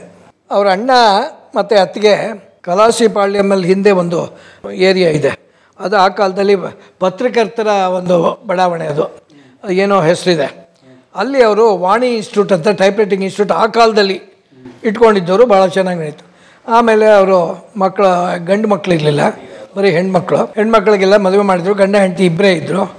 ಆ ಏರಿಯಾದಲ್ಲಿ ಇಬ್ಬರೇ ಇರೋದು ಸೂಕ್ತವಲ್ಲ ಅಂದ್ಬಿಟ್ಟು ಕೊನೆಗೆ ಅವರು ಬನಶಂಕರಿಲಿ ಒಂದು ಮನೆ ಬಾಡಿಗೆಗೋ ಅಥವಾ ಏನೋ ಕೊಂಡ್ಕೊಂಡು ಏನೋ ಬಂದಿದ್ರು ಅಂತ ಕಾಣಿಸುತ್ತೆ, ಅದು ನನಗೆ ಗೊತ್ತಿಲ್ಲ. ಸರಿ, ಅವತ್ತು ಮರ್ಡರ್ ಆಗಿದೆ, ಕಳ್ಳರು ಮಾಡಿದ್ದಾರೆ. ಇವತ್ತವರೆಗೂ ಸಿಕ್ಕಿಲ್ಲ ಯಾರು ಅಂತ. ಶಿವರಾಮಣ್ಣ ಅಣ್ಣ ಅಂದರೆ ಯಾರೋ ಪ್ರೊಡ್ಯೂಸರ್ ಇದ್ರಲ್ಲ ಅವರೆಲ್ಲ, ಅವ್ರಿಗೂ ದೊಡ್ಡವರು ಇನ್ನೊಬ್ಬರು, ಅದು ಗೊತ್ತೇ ಇಲ್ಲ. ಸೊ ಅವ್ರ ಮನೆಗೆ ಹೋಗಿ ತಲುಪಿದ ಮೇಲೆ ವಿಷಯ ಗೊತ್ತಾಗಿದೆ. ಆಮೇಲೆ ಅದರಲ್ಲಿ ಅವ್ರ ಹೆಂಡತಿ ತೀರೋಗ್ಬಿಟ್ರು, ಅಣ್ಣ ಉಳ್ಕೊಂಡ್ರು. ಆಮೇಲೆ ಸ್ವಲ್ಪ ದಿವಸ ಬದುಕಿದ್ರು, ಆಮೇಲೆ ಅವರು ಹೋಗ್ಬಿಟ್ರು ಅಂತ ಇಟ್ಕೊಳ್ಳಿ. ಇದು ಅಮೇರಿಕಾ ಸಿನಿಮಾ ಶೂಟಿಂಗ್ ಟೈಮಿನಲ್ಲಿ ಶಿವರಾಮ್ ಅವ್ರ ಮನೆಯಲ್ಲಿ ನಡೆದಂಥ ಘಟನೆ. ಇದೊಂದು ಜ್ಞಾಪಕ ಅಮೇರಿಕಾದು. ಅಮೇರಿಕಾಗೂ ನಾವು ಹೋಗಬೇಕಾಗಿತ್ತು, ಕಾರಣಾಂತರದಿಂದ ಲೋ ಬಡ್ಜೆಟ್ಟು. ಸೊ ಹಾಗಾಗಿ ಎಲ್ಲ ಟ್ರಿಮ್ ಮಾಡಿ ದತ್ತಣ್ಣ ಬೇಕಾಗಿತ್ತು. ಕಾರಣ ಅವ್ರಿಗೆ ಅಮೇರಿಕಾದಲ್ಲಿ ಇನ್ಫ್ಲೂಯೆನ್ಸ್ ಇತ್ತು, ಅಲ್ಲಿ ಅವರ ಕೊಲೀಗ್ಸು ಅವರು ಇವರು ಎಲ್ಲ ಇದ್ರು. ಆಮೇಲೆ ಈ ಹೇಮಾ ಅಂತ ಹೀರೋಯಿನ್ ಪಾರ್ಟ್ ಮಾಡಲಿಲ್ಲ. ಆಗ ಪ್ರಭಾತ್ ಕಲಾವಿದ್ರಲ್ಲಿ ನಾನಿದ್ದೆ. ಅವ್ರು ಕೇಳಿದ್ರು ಅವ್ರ ತಂದೆ, ಏನಪ್ಪ ಹಾಗೆ ಸಿನಿಮಾಗೆ ಕೇಳ್ತಾ ಇದ್ದಾರೆ, ಅಮೇರಿಕಾ ಕಳಿಸ್ಬೋದಾ ಹಾಗೆ ಅಂತ. ಒಳ್ಳೆಯ ಅವಕಾಶ ಕಳಿಸಿ ಅಂತ ನಾನೇ ಹೇಳಿದೆ. ಸೊ ಅದೊಂದು ಘಟನೆಗಳು. ಬೆಂಗಳೂರಿನಲ್ಲಿ ನನ್ನ ಪೋರ್ಷನ್ನು ಉಡುಪಿಯಲ್ಲಿ ಶೂಟಿಂಗ್ ಆಗಿದ್ದು. ಸೊ ಇಷ್ಟು ಅಮೇರಿಕಾ ಕತೆ. ಚೆನ್ನಾಗಿ ಓಡ್ತು ಸಿನಿಮಾ.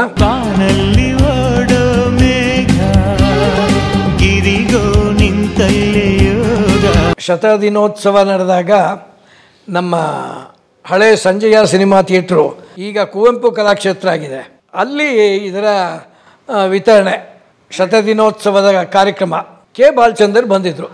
ಆಮೇಲೆ ಇನ್ನೊಂದು ಏನು ಅಂದರೆ CR ಸಿನಿಮಾ ಕೂಡ ಆ ಸಿನಿಮಾದಲ್ಲಿ ಪಾಠ ಮಾಡಿದ್ದಾರೆ.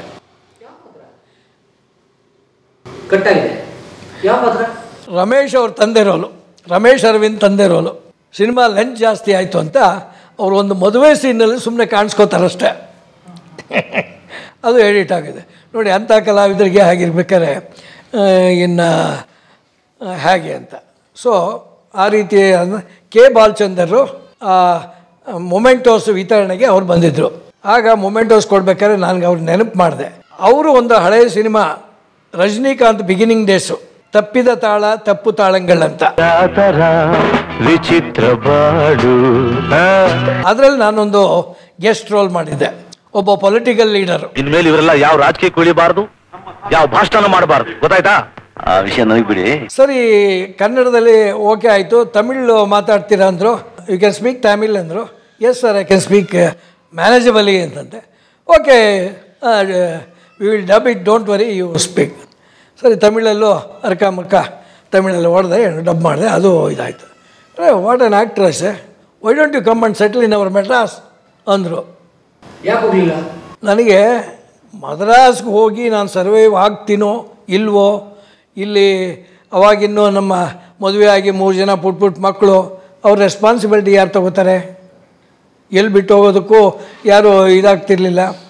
ನಾನು ಒಂಥರ ಸ್ವಾಭಿಮಾನ ಅಂತ ಹೇಳಿದ್ನಲ್ಲ, ಭಯ. ಅಲ್ಲಿ ಹೋಗಿ ಆಮೇಲೆ ಅಂತರ್ಪಿಶಾಚಿ ಆಗಿಬಿಟ್ರೆ, ಎಡಬಿಡಂಗಿ ಆಗಿಬಿಟ್ರೆ ಭಯ ಅಂತ ಅಂದ್ಬಿಟ್ಟು ರಜನಿಕಾಂತ್ ಮನಸ್ಸು ಮಾಡ್ಬೋದಾಗಿತ್ತು. ಬಟ್ ಅವ್ರ ಫೀಲ್ಡಲ್ಲಿ ಯಾರಿಗೂ ಕನ್ನಡದವ್ರಿಗೆ ಅಂತ ಹೆಲ್ಪ್ ಮಾಡಲಿಲ್ಲ.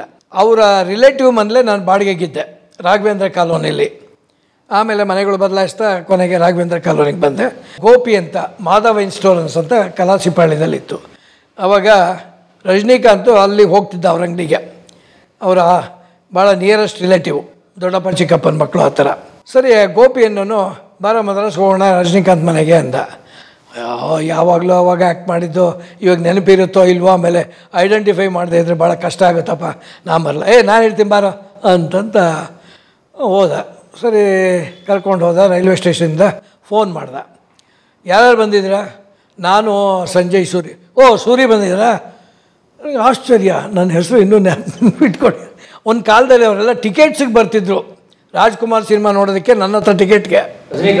ರಜನಿಕಾಂತ್ ಅಷ್ಟು ಕ್ರೌಡು ನಮ್ಮ ಥಿಯೇಟ್ರಲ್ಲಿ ಬಿಗಿನಿಂಗ್ನಲ್ಲಿ. ಅವ್ರಿಗೆ ಟಿಕೆಟ್ಸ್ ಕೊಡ್ಬೇಕಾದ್ರೆ ಜಾಗ ಎಲ್ಲಿ ಗೊತ್ತಾ? ಯೂರಿನ್ ಪಾಸ್ ಮಾಡೋ ಈ ಟಾಯ್ಲೆಟ್ ಹತ್ರ ಹೋಗಿ ಅವ್ರ ಪಕ್ಕದಲ್ಲಿ ಹೋಗ್ಬೇಕು. ನಾನು ಇಲ್ಲಿ ಹೋಗ್ಬಿಟ್ಟು ಅಲ್ಲಿ ಕೊಡ್ತಿದ್ದೆ, ಏಕೆಂದರೆ ನನ್ನ ಹಿಂದೆ ಅಷ್ಟು ಜನ ಮುತ್ಕೊಳ್ಳೋರು ಟಿಕೆಟ್ಗೆ. ಅವ್ರಿಗೆ ಕೊಟ್ಟರೆ ಇವ್ರಿಗೆ ಬೇಜಾರು, ಇವ್ರಿಗೆ ಕೊಟ್ಟರೆ ಅವ್ರಿಗೆ ಬೇಜಾರು. ಸುಮ್ಮನೆ ಯೂರಿನ್ ಪಾಸ್ ಮಾಡೋಕ್ಕಾಗದೇ ಇದ್ರು ಕೂಡ ಸುಮ್ಮನೆ ಹೋಗಿ ಸ್ಟೈಲ್ನಲ್ಲಿ ನಿಂತ್ಕೊಂಡು ಅವ್ನಿಗೆ ಅಲ್ಲಿ ಕೊಡೋದು ಟಿಕೆಟು. ಸೊ ಆ ಕಾಲ ಸರಿ. ಅವ್ರ ಮನೇಲೇ ಒಂದು ವಾರ ಇದ್ದುಕೊಂಡು ಅವ್ರನ್ನ ಭೇಟಿ ಆಗೋಕ್ಕಾಗಲಿಲ್ಲ, ಅಷ್ಟು ಬ್ಯುಸಿ. ಬೆಳಗ್ಗೆ ಎಲ್ಲ ಶೂಟಿಂಗು, ರಾತ್ರಿ ಎಲ್ಲ ಡಬ್ಬಿಂಗು. ಆಮೇಲೆ ಒಂದು ದಿವಸ ಇನ್ನೇನು ಹೊರಡಬೇಕು ಅನ್ನೋ ಟೈಮ್ನಲ್ಲಿ ಶೂಟಿಂಗ್ ಸ್ಪಾಟ್ಗೆ ಹೋದ್ವಿ. ಬಾ ಸರಿ ಅಂತಂದ. ಸರಿ, ಏನು ಆಗಿದೆಯಾ ನೀನು? ಸ್ವಲ್ಪ ಹೈಟ್ ಇದ್ಬಿಟ್ಟಿದ್ರೆ ನನಗಿಂತ ಮುಂಚೆನೇ ಹೀರೋ ಆಗ್ತಿದ್ದೆ. ಯಾರು ಹೇಳಿದ ಮಾತು? ರಜನಿಕಾಂತು. ಎಲ್ಲಿದ್ದೀರಾ? ನನಗಿಂತ ಸ್ವಲ್ಪ ಹೈಟ್ ಇದ್ಬಿಟ್ಟಿದ್ದರೆ ನನಗಿಂತ ಮುಂಚೆ ಹೀರೋ ಆಗೋಗ್ತಿದ್ದೆ ನೀನು ಅಂದ. ಆಮೇಲೆ ಏನು ಸಮಾಚಾರ ಅಂತಂದೆ. ಏನಿಲ್ಲ, ಗೋಪಿ ಕರೆದ ಬಂದೆ. ಹಾಗೆ ವೆರಿ ಗುಡ್, ತಗೋ ಸಿಗರೇಟ್. ಓ, ನಿಮ್ಮ ಬಾಡಿ ಬಿಲ್ಡರ್ ಅಲ್ವೇನಪ್ಪ, ಸೇದಲ್ಲ ಅಂತ ವಾಪಸ್ ಇಟ್ಕೊಂಬಿಟ್ಟ. ಸೊ ಹಾಗೆ ರಜನಿಕಾಂತ ನನ್ನ ಒಂದು ಸಂಬಂಧ ಇತ್ತು. ಆದರೂ ನಾನು ಹೋಗಲಿಲ್ಲ ಕೇಳೋದಕ್ಕೆ ಅವಕಾಶಗಳನ್ನ. ಹಾಗೆ ಯಾಕೆಂದರೆ ಸ್ವಾಭಿಮಾನ. ಮಾಣಿಕ್ಯ, ಮುಖ ಯಾಕೋ ಹಾಗೆ ಮಾಡ್ಕೊಂಡಿದ್ಯಾ? ಒಳ್ಳೆ ಹುಳಿ ಮಾವಿನಕಾಯಿ ತಿಂದು ಅಂತಾರ. ಧಾರಾವಾಹಿಗಳು, ಪಲ್ಲವಿ, ಅನುಪಲ್ಲವಿ, ಮನೆಯೊಂದು ಮೂರು ಬಾಗಿಲು ಎಲ್ಲ ಅನೇಕ, ಅದರಲ್ಲೂ ಲೀಡಿಂಗ್ ರೋಲ್ಸೇ ಮಾಡಿದ್ದೀನಿ. ಎಲ್ಲ ಒಳ್ಳೊಳ್ಳೆ ಪಾತ್ರಗಳು, ಚಿಕ್ಕ ಪುಟ್ಟ ಪಾತ್ರಗಳೂ ಮಾಡಿದ್ದೀನಿ. ಅದೇ ನೀವು ಫುಲ್ ಟೈಮ್ ಜಾಬ್ ಏನು ಮಾಡ್ತಿದ್ರಿ? Theatre, cinema theatre. ಎಷ್ಟು ವರ್ಷ ಯಾವಾಗ ಬಿಟ್ರಿ ಇದು? ಅದು 86 85 ಇರಬೇಕು ಕ್ಲೋಸ್ ಆಗಿದ್ದು. ಆಮೇಲೆ ನನ್ನ ಜೀವನ ಉಪಾಯಕ್ಕೆ ಒಂದು LIC ಏಜೆನ್ಸಿ ತೊಗೊಂಡಿದ್ದೆ, ಅದನ್ನು ಮಾಡ್ಕೊಂಡಿದ್ದೆ. ಅದರ ಜೊತೆಯಲ್ಲಿ ಅದನ್ನು ಚೆನ್ನಾಗಿ ಮಾಡ್ತಿದ್ದೆ. ಅದರ ಕಮಿಷನ್ ಬರೋದು, ಅದನ್ನು ಮೇಜರಾಗಿ ಇಟ್ಕೊಂಡಿದ್ದೆ. ಪಾರ್ಟ್ ಟೈಮು ಈ ನಾಟಕ, ಸಿನಿಮಾ ಇದ್ಯಾವುದಾದ್ರು ಬಂದರೆ ಅವಕಾಶಗಳು ಹೋಗಿ ಮಾಡ್ತಿದ್ದೆ. ನಾನು ಹೋಗಿ ಕೇಳ್ತಾ ಇದ್ದಿದ್ದು ಭಾಳ ಕಡಿಮೆ. ಯಾಕೆ ಅಂದರೆ ಈ ಪ್ರೊಡಕ್ಷನ್ ಮ್ಯಾನೇಜರ್ಗಳು ಭಾಳ ಕಷ್ಟ. ಯಾಕೆ ಅನ್ನಿ, KV ರಾಜು ಯುದ್ಧಕಾಂಡ ಆದಮೇಲೆ ಇನ್ನೂ ಒಂದು 2-3 ಸಿನಿಮಾ ಮಾಡಿದ್ರು. ಅದಕ್ಕೆ ಹೇಳಿ ಕಳಿಸಿದ್ರಂತೆ, ಸರ್ ಅವರ ಅವೈಲೇಬಿಲಿಟಿ ಇಲ್ಲ ಸರ್ ಅಂತ ಹೇಳಿಬಿಟ್ರಂತೆ. ಎಲ್ಲೋ ಸಿಕ್ಕಿದಾಗ ಹೇಳಿದ್ರು, ಏನು ಸರ್ ನಿಮಗೆ ಏನು ನೀವು ಸಿಗೋದೇ ಇಲ್ವಂತೆ ನಮ್ಮ ಪ್ರೊಡಕ್ಷನ್ ಮ್ಯಾನೇಜರ್ಗೆ? ಸರ್ ಇವೆಲ್ಲ ಸುಳ್ಳು ಸರ್, ಯಾರೂ ಕರೆದಿಲ್ಲ ನನ್ನ ಅಂತಂದೆ. ಯಾಕೆ ಅಂದರೆ ಮಾಡ್ತಾರೆ ಅವ್ರನ್ನು ಆಮೇಲೆ ಗೊತ್ತಾಯ್ತು ನನಗೆ ಅವ್ರನ್ನೂ ಸ್ವಲ್ಪ ನೋಡ್ಕೋಬೇಕು ಅಂತ. ಈಗಲೂ ಎಷ್ಟೋ ಜನ ಪ್ರೊಡಕ್ಷನ್ಸ್ ಮ್ಯಾನೇಜರು ಇವರ ಪೋಷಕ ನಟರಿಗೆ ಎಲ್ಲ ಇದು ಮಾಡ್ಕೊಂಡಿರ್ತಾರೆ. ಅವ್ರಿಗೆ ಬಂದಿದ್ದ ರೆಮ್ಯುನರೇಷನಲ್ಲಿ ಜಾಸ್ತಿ ಹೇಳಿ ಅಥವಾ ಇದು ಮಾಡಿ ಅಡ್ಜಸ್ಟ್ಮೆಂಟ್ ಇರುತ್ತೆ. ನನಗೆ ಅದು ಯಾವುದು ಗೊತ್ತಿಲ್ಲ. ಆ ರೀತಿಯಾಗಿ ನಾನು ಹೇಳಿದ್ನಲ್ಲ, ಸ್ವಾಭಿಮಾನ ಅಡ್ಡ. ಸೊ ಈ ಥರ ನನಗೆ ಅನೇಕ ಸಿನಿಮಾಗಳು ಮಿಸ್ ಆಗಿದೆ. ಈ ಅಬ್ಬೈ ನಾಡಿದೊಂದು ಇನ್ಸಿಡೆಂಟ್ ಏನು ಅಂತಂದರೆ, ಅವ್ರದ್ದೊಂದು ಸಿನಿಮಾ ಯಾವುದೋ ಮಾಡಿದ್ದೆ, ತವರು ಮನೆನೋ ಏನೋ, ಅದು ದುಡ್ಡು ಕೊಟ್ಟಿರಲಿಲ್ಲ. ಆಮೇಲೆ ಫೋನ್ ಮಾಡಿದ್ರೆ ಲ್ಯಾಂಡ್ಲೈನ್, ಅವಾಗೆಲ್ಲ ಮೊಬೈಲ್ ಇಲ್ಲ, ಯಾರೋ ಮನೆಯಲ್ಲಿ ರಿಸೀವ್ ಮಾಡಿಬಿಟ್ಟು, ಅಣ್ಣ ಸಂಜಯ್ ಸೂರ್ಯೋಳು ಫೋನ್ చేస్తున్నారు, ಏಯ್ ಲೇದು ಒಂದು ಚಪ್ರ. ಅದು ನನ್ನ ಕಿವಿ ಕೇಳಿಸ್ಬಿಡ್ತು, ಮನುಷ್ಯ ಇದ್ಕೊಂಡಿಲ್ಲ ಅಂತನಲ್ಲ ಅಂತ. ನಾನೇನು ಮಾಡಿದೆ, ಒಂದು 2 ವೀಲರ್ ಲ್ಯಾಮ್ರೆಟ ಇತ್ತು, ಅದನ್ನು ಹಾಕ್ಕೊಂಡು JP ನಗರಲ್ಲಿ ಉಪಪತ್ನಿ ಮನೆಯಲ್ಲಿ ಇದ್ದರು. ಆಮೇಲೆ ಅಲ್ಲಿ ಗೊತ್ತಿತ್ತು ಮನೆ, ಅಡ್ರೆಸ್ ಕೇಳ್ಕೊಂಡು ಹೋದ ತಕ್ಷಣ ఎంటర్ తక్షణ ఓ ఏమప్పా సిఐడి పని చేస్తావా? నేను కాదు, ఫోన్ రిసీవ్ చేసేటప్పుడు లేదు అని చెప్పింది ఎవరు? అబద్ధాలు చెప్తారు, ఇస్తారా లేదా? ఏ ఇయ్యప్ప 2000 ఇచ్చేసి ఫుల్ అండ్ ఫైనల్ సెటిల్మెంట్ అంటే రాపించుకో ಅಂದರು. 2000 ಆ ಕಾಲದಲ್ಲಿ ದೊಡ್ಡ ಅಮೌಂಟ್. ಸರಿ, ಈ ಥರ ನಮಗೆಲ್ಲ ಜೀವನದಲ್ಲಿ ಅನುಭವಗಳು. ಆನಂದ್ ಅಂತ ಒಂದು ಶಿವರಾಜ್ ಕುಮಾರ್ ಮೊದಲನೇ ಸಿನಿಮಾ, ಎಂದು ಹಾಡುವ ಹೊಸ ಹಕ್ಕಿಯ ನೋಡಿದೆ, ಅದರಲ್ಲಿ ಒಂದು ಡಾಕ್ಟರ್ ಕ್ಯಾರೆಕ್ಟರ್ ಮಾಡಿದ್ದೆ. ಅದರಲ್ಲಿ ಹೀಗೆ ರೆಮ್ಯುನರೇಷನ್ ಕೊಟ್ಟೇ ಇರಲಿಲ್ಲ. ಹೋಗಿ ಕೇಳಿದ್ದಕ್ಕೆ ಅದರ ನಿರ್ಮಾಪಕರು ಅವರ ರಿಲೇಟಿವೇ, ರಾಜ್ಕುಮಾರ್ ಅವ್ರ ಫ್ಯಾಮಿಲಿ, ಏನೋ ಅವ್ರ ಹೆಸರು ಜೈರಾಮೋ ಏನೋ. ಹೋಗಿ ಚೆನ್ನಂಗೆ ಕೇಳ್ತಾ ಇದ್ದೆ, ಚೆನ್ನಾಗಿ ಗೊತ್ತಲ್ಲ, ಏನಪ್ಪ ದುಡ್ಡು ಬಂದಿಲ್ಲ ಅಂತಂದರೆ, ನನಗೇನು ಗೊತ್ತಿಲ್ಲಪ್ಪ, ನಂಗೆ ಕೇಳಿದ್ರು, ನಿಂಗೆ ಹೇಳಿದೆ, ಆಫೀಸಿಗೆ ಬಂದು ಕೇಳ್ಕೊಂಡು. ಸರಿ ಹೋಗಿ ಕೇಳಿದೆ. ಅವ್ರು ಜಯರಾಮನ್ ಅವ್ರು ಸ್ವಲ್ಪ ಭಾಳ ಖಡಕ್ಕಾಗಿ ಇದಾಗಿದ್ದರು. ಸರಿ ನಾನು ಹೋದೆ, ಸರ್ ದುಡ್ಡು ಬಂದಿಲ್ಲ, ಇದ್ರಲ್ಲಿ ಆ್ಯಕ್ಟ್ ಮಾಡಿದೆ. ಹೌದೇನ್ರಿ, ಒಂದು ಪೈಸಾನು ಬಂದಿಲ್ವಾ ನಿಮಗೆ? ಇಲ್ಲ ಸರ್ ಬಂದಿದ್ದರೆ ನಾನು ಯಾಕೆ ಬಂದೆ? ಏನು ರೀ? ಹೌದು ಸರ್ ಕೊಟ್ಟಿಲ್ಲ. ಸರಿ ಕೊಟ್ಬಿಟ್ಟು ಅದೇನೋ ಬರ್ಸ್ಕೊಂಡು ಕಳಿಸಿ. ಈ ಥರ ಕಲಾವಿದರುಗಳಿಗೆ ಘಟನೆಗಳು ಎಷ್ಟೋ ಸತಿ ನಡೆಯುತ್ತೆ. ಏನು ಮಾಡೋದು? ಹೀಗೆ ಇನ್ನೂ ಅನೇಕ ಸಿನಿಮಾಗಳು ಹೋಗೋದು, ಇವತ್ತೆಲ್ಲ ನಾಳೆ ಎಲ್ಲ ಒಳ್ಳೆಯ ಪಾತ್ರ ಸಿಗ್ಬೋದು ಅಂತ ಈಗ ಎಲ್ಲ ಚಿಕ್ಕ ಪುಟ್ಟ ಪಾತ್ರಗಳಲ್ಲೇ ತೃಪ್ತಿ ಪಡಬೇಕಾಗಿ ಬಂತಷ್ಟೇ. ಇದು ನನ್ನ ಸಿನಿ ಜೀವನ. ಯಾಕೆ ತುಂಬ ದೊಡ್ಡ ಅವಕಾಶ ಬರಲಿಲ್ಲ ಅಂತ ಅನ್ಸುತ್ತೆ? ಅದೇ ಹೇಳಿದ್ನಲ್ಲ, 2 ದೋಣಿ, ಒಂದು ಸಂಸಾರ, ಇನ್ನೊಂದು ಇಲ್ಲಿ. ಈ ಸಂಸಾರ ಬಿಟ್ಟು ಇದ್ರ ಮೇಲೆ ಫುಲ್ ಟೈಮ್ ಆಗಿ ಹೋಗೋದಕ್ಕೂ ನಮಗೆ ಭಯ. ಯಾಕೆ ಅಂದರೆ ಅನೇಕರು ನನ್ನ ಕಣ್ಮುಂದೆ ಪಾಪ ಆತ್ಮಹತ್ಯೆ ಮಾಡ್ಕೊಂಡಿರೋ ಘಟನೆಗಳು ನನ್ನ ಮುಂದೆ ಇದೆ. ಕಲಾವಿದರು ಹೌದು, ಇಲ್ಲ ಕುಡಿತಕ್ಕೆ ದಾಸರಾಗ್ಬಿಡ್ತಾರೆ. ನನ್ನಂಥ ಕಲಾವಿದರು ಅಷ್ಟಕ್ಕೆ ಸೀಮಿತ. ಆಮೇಲೆ ಕೆಲಸ ಬಿಟ್ಟು ನಾನು ಧೈರ್ಯವಾಗಿ ಫುಲ್ ಟೈಮ್ ಅದನ್ನು ತೊಗೊಳಕ್ಕೆ ಧೈರ್ಯ ಇಲ್ಲ. ನಾವು ಹೇಳಿದ್ನಲ್ಲ, ಸ್ವಾಭಿಮಾನ. ಯಾರ ಹತ್ರ ಹೋಗಿ ಒಂದು ಪೈಸಾ ಕೇಳಬೇಕು ಅಂದರೂ ಭಾಳ ನಮಗೆ ಅವಮಾನ ಸಂಸಾರ ನಿಭಾಯಿಸೋದಕ್ಕೆ. ನಾನು ಯಾವತ್ತೂ ಎಲ್ಲೂ ಸಾಲ ಮಾಡಿದವನಲ್ಲ. ಆ ರೀತಿಯಾಗಿ ನನ್ನ ಬರೋ ಒಂದು ರೆಮ್ಯುನರೇಷನ್ಗಳಲ್ಲೇ, ನನ್ನ ಸಂಪಾದನೆಯಲ್ಲೇ ಸೇವಿಂಗ್ಸ್ ಮಾಡೋ ಒಂದು ಅಭ್ಯಾಸ ಮಾಡಿಕೊಂಡು ಅದಕ್ಕೆ ಈ LIC, post office agency, general insurance agency ಇವೆಲ್ಲ ತೊಗೊಂಡು ಬದುಕ್ತಾ ಇದ್ದೆ. ಶಂಕರ್ ನಾಗ್ ಸಿನಿಮಾ ಒಂದಾನೊಂದು ಕಾಲದಲ್ಲಿ ಆದಮೇಲೆ ಅವ್ರು ಬೆಂಗಳೂರಿಗೆ ಬಂದು ಸೆಟ್ಲ್ ಆದಾಗ ನಾನು ಎಷ್ಟು ಸತಿ ಕರೆದ್ರು, ಭಯ ರಮೇಶ್ ಭಟ್ಟು ನನಗಿಂತ ಜೂನಿಯರ್ ಶಂಕರ್ ನಾಗ್ಗೆ. ಅವನು ಹೋಗಿ ಅವನಿಗೆ ಅಂಗಡಿ ಇತ್ತು, ಜ್ಯೋತಿಪ್ರಕಾಶ್ ಸ್ಟೋರ್ಸ್ ಅಂತ. ಅವ್ರ ತಂದೆ ಅಂಗಡಿ ಇಟ್ಟಿದ್ರು, ಯಾಕೋ ಜೀವನ ನಡೆಯೋದು. ಅವನು ಹೋಗ್ತಿದ್ದ ಫುಲ್ ಟೈಮು. ನಮಗದು ಹಾಗೆ ಹೋಗೋಕ್ಕಾಗಲಿಲ್ಲ. ಅದಕ್ಕೇನು ಬೇಜಾರಿಲ್ಲ ಇವತ್ತು? ಬೇಜಾರು ಪಟ್ಕೊಂಡ್ರೂ ಏನಿಲ್ಲ. ನಾನು ಎಲ್ಲರಿಗಿನ್ನ ಚೆನ್ನಾಗಿದ್ದೀನಿ ಸಂಸಾರದಲ್ಲಿ. ಇವಾಗ ಮಕ್ಕಳನ್ನ ಕಲಾವಿದರಾಗಿ ಮಾಡಬೇಕು ಅಂತ ನಮ್ಮ 3 ಜನ ಮಕ್ಕಳಿಗೂ ಪ್ರಯತ್ನ ಪಟ್ಟೆ. ಅದರಲ್ಲಿ ದೊಡ್ಡ ಮಗ ಸ್ಪೋರ್ಟ್ಸಲ್ಲಿ ಬಂದ, ಒಳ್ಳೆ ಸ್ವಿಮ್ಮಿಂಗ್ ಆ್ಯಂಡ್ ಡೈವಿಂಗಲ್ಲಿ ಅವನು ನ್ಯಾಷನಲ್ಸ್ ಅಟೆಂಡ್ ಮಾಡಿದ್ದಾನೆ. ಅಲ್ಲೂ ರಾಜಕೀಯ, ಇಂಟರ್ನ್ಯಾಷನಲ್ಗೆ ಕಳ್ಸೋಕ್ಕೆ ಕೋಚು ದುಡ್ಡು ಕೇಳ್ತಾನಂತೆ. ಸೊ ಹಾಗಾಗಿ ಅವನಿಗೂ ಬೇಜಾರಾಗಿ ಈಸ್ ಎ ಗುಡ್ ಸ್ವಿಮ್ಮರ್, ಅವನು ಕೆಲಸ ಮಾಡ್ಕೊಂಡಿದ್ದಾನೆ, ಅವನು ಅಚ್ಚುಕಟ್ಟಾಗಿದ್ದಾನೆ. ಕೊನೆ ಮಗ ಒಬ್ಬ ಈ ಟ್ರ್ಯಾಕಿಗೆ ಬಂದ. ಅವನು ಒಂದು ಸಿನಿಮಾ ನಿರ್ದೇಶನ ಮಾಡೋ ನಿರ್ಮಾಪಕನಾಗೆ ಮಾಡಿಬಿಟ್ಟಿದ್ದೀನಿ. ಮುಂದೆ ಅವನ ಅದೃಷ್ಟ. ಎರಡನೇ ಮಗ ಬೇರೆಯವರು ಯಾರು? ಎರಡನೇವನು ಇನ್ನೊಬ್ಬ ನಂದಕಿಶೋರ್ ಅಂತ ಇದ್ದಾನೆ. ಅವನು ಪಾಪ ಹೀಗೆ ಅವನು ಒಂದು ಮನೆಯಲ್ಲೂ ಒಬ್ಬೊಬ್ಬರು ಇರ್ತಾರೆ ದಡ್ರು, ಏನೂ ಮಾಡೋಕ್ಕಾಗಲ್ಲ. ಅವನ್ನ ಎಷ್ಟು ಮೇಲೆತ್ತಿದ್ರು ಮೇಲೆ ಬರಲಿಲ್ಲ. ಹಾಗಾಗಿ ಅವನು ಏನೋ ಒಂದು ಜೀವನ ಮಾಡ್ಕೊಂಡಿದ್ದಾನೆ.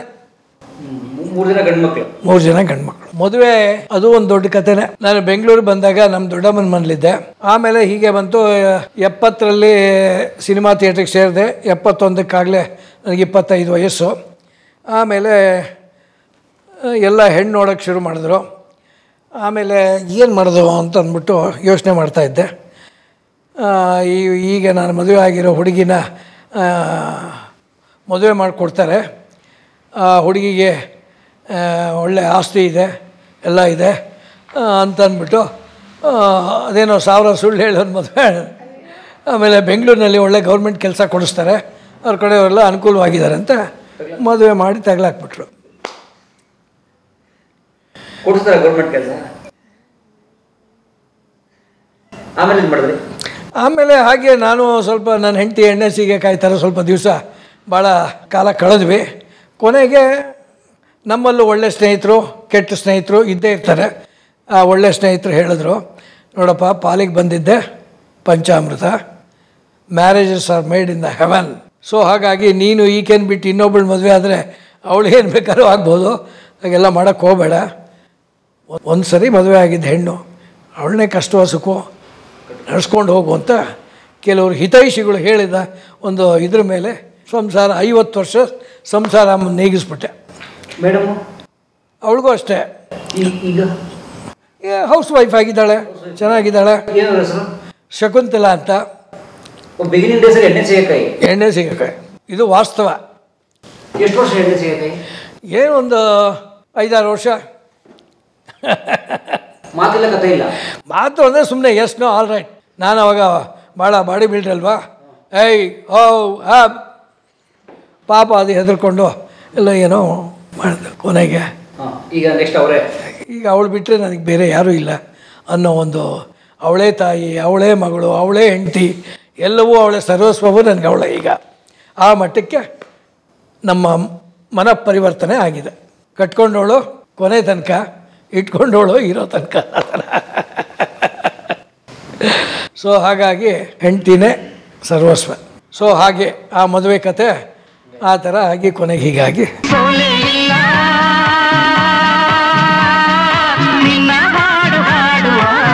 ಈ ವಿಡಿಯೋ ನೋಡಿದ್ದಕ್ಕೆ ನಿಮಗೆ ತುಂಬ ಧನ್ಯವಾದಗಳು. ಪುಸ್ತಕಗಳನ್ನ ಓದಿ.